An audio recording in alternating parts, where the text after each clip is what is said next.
Marka hore walaalaha qaaliga waa idin salaamay. Waxaan idinku salaamayaa salaanta islaamka. Assalaamu calaykum waraxmatullaahi wabarakaatuh. Bacda salaam, Ramadaan mubaarak ayaan idin leeyahay meel walbaad joogtiin. Tobankii dambe ee bisha Ramadaan ayaa lagu jira. Ilaahay ha nooga dhigo mid dembi dhaaf badan, Ilaahay raxmad Ilaahay nagu siiyo.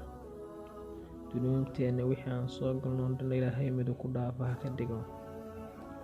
Kuwii sooma Ilaahay rima ka aqbalo, kuwii soomi waayena Ilaahay xanuunka ha ka qaada, soonka dambana Ilaahay ha ku gaarsiiyo khayr iyo barako.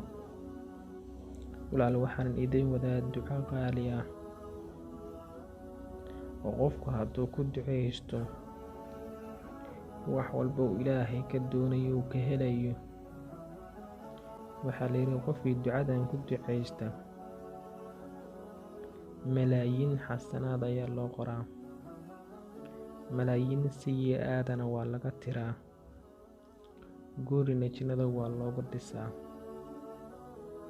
Walaal, maxaa ka qiimo badan in malaayiin xasanaada lagu qoro hal mar, malaayiin sayi-aad ama dunuubana hal mar in lagaa tiro maxaa ka faa'iido badan? Ma jiraan wax ka faa'iido badan in intaas hal mar laguu sameeyo, laguna ballan qaaday guri in jannada lagaaga dhisayo. Qofku ducadan mar walba ayuu akhrisan karaa. Waxaase wanaagsan qofku markii uu gurigiisa ka tagay suuqa tagay inuu akhristo.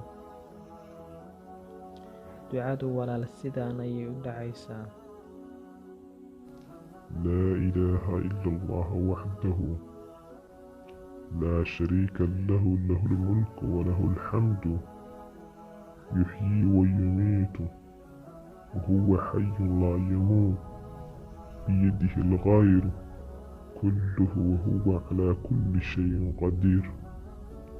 Intaas ayuu qofku akhrinayaa mar walba markuu qofku gurigiisa uu ka tagayo akhrinayaa. Suuqa markuu tegaya ama ha ka ganacsado ama adeeg ha u doontay markuu tago akhrinayaa. Hal mar buu akhrin karaa, laba wuu akhrin karaa, 3 jeer buu akhrin karaa. Mar waliba akhriska badan iyo faa'iido badan baa ugu jirta.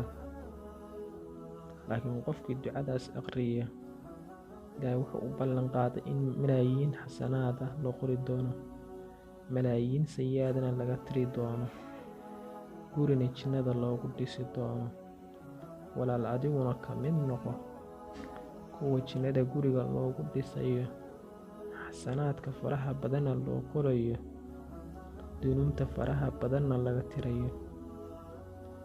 Haddii uu ku soo gaaro fiidoogan, ducadan ay ku soo gaarto, Ilaahay ha ka aqbalo. Sheerna dheh si walaalahaada kale uu gaaro ee ducadan u baahan. Mahadsanid walaal.